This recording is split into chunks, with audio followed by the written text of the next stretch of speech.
In yet another tragic incident, an Indian student has died in Boston, raising concerns within the community about Indian students' safety in the United States of America. The US officials have announced on Monday that initial probe into the death of Abhijit Paruchuri have found no signs of foul play. Well, this is not the first time that an Indian student has died in the US. This is the 9th such incident reported this year since the start of 2024. To talk more on this, we're now being joined by Captain Alok Bansal, Director, India Foundation and Naval Expert. Thank you so much for being here with us today, Captain Bansal. Thank you. It's always a pleasure being here. Right. Absolutely. Same here. Captain Bansal, this is not the first time that an Indian student has died in the US. This is the 9th such incident since the start of this year. What are the reasons for such deaths, and till now, why is there no action that has been taken? See, firstly, I think in US, like in most other societies, intolerance is rising. And with the rise of conservative ideologies, I think immigrants are being looked upon with suspicion. Indians are generally the bright sparks. They are doing very well. Indian diaspora is the richest in US. And as a result, I think the anxiety, the jealousy against Indians is also the maximum.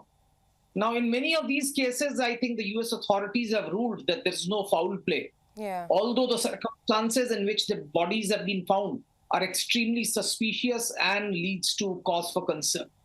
On the other hand, we must also realize that there are huge amount of pressure on the students. Many of these students come from families which have put in all that they have to send the child to the US. And if the child is not performing so well, or if he's not getting a visa to work thereafter, after his studies or things like that, he finds that he's in a big debt trap.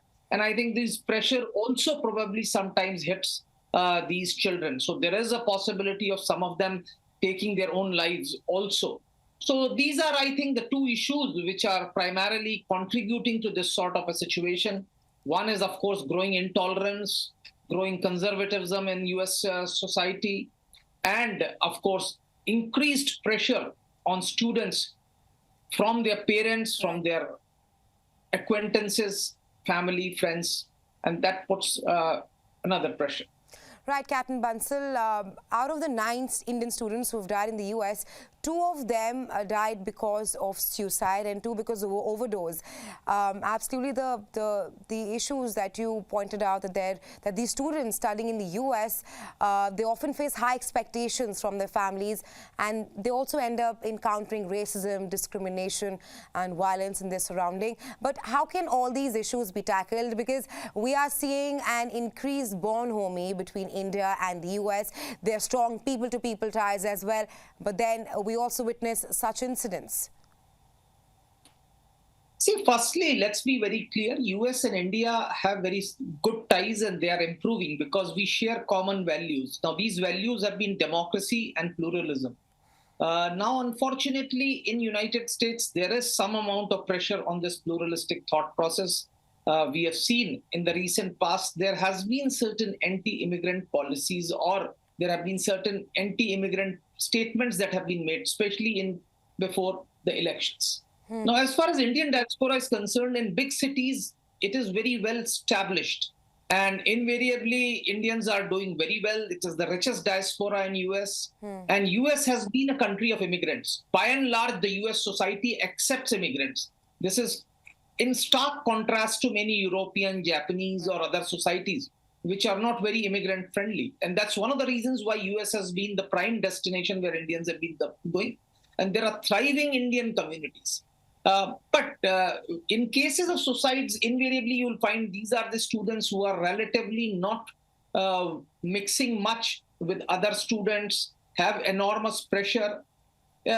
In certain parts of India, it has become a prestige issue to send their children to the United States. And parents take every effort. I think they pledge their money, they pledge their land and valuables to send their children abroad, because it is very expensive to send children abroad to study in case they are not getting any scholarship or things like that. And invariably, when children go there, and sometimes they are not able to cope up, So then there is, of course, enormous pressure because they know that their parents have staked a lot to send them there. And some of them, I think, to get over this stress, also get into drugs and other things, which are again problematic. Right. So is of course the issue, and I think we need to educate the parents here that everything in US is not good. I think Indian institutions are equally good. If your child is exceptionally bright and can get a scholarship and needs to go to US, so be it. But what happens very often is that the mediocre children, by parents, by spending money, are sent to the US, hoping that they'll excel and they'll do well. Absolutely. Captain Bansal, all these deaths have also highlighted a broader issue of, mental health and also about campus safety for these international students. Talk to us about that. See, mental health is a very, very important facet. Unfortunately, in India, in the past, we have really not paid too much of attention to the mental health part. In India, if a person visits a psychiatrist, he is looked down upon, which should not be the case, actually. And mental health is an essential requirement. And these students who go to an alien land, and if they don't have a proper support system, invariably need some sort of a counseling and other sessions, because they are under immense pressure. And if they don't acclimatize well, don't mix around with others, and remain in their own ghettos, they would have enormous pressure. So I think as far as mental health is concerned, they need to be, in parents and others, as also the Indian society, needs to take greater cognizance of the requirements of mental health. Because in India, we still look down upon people who are consulting psychiatrists or counselors. On the other hand, as far as campus security is concerned, US that way is a fairly insecure country because guns are available for the sake.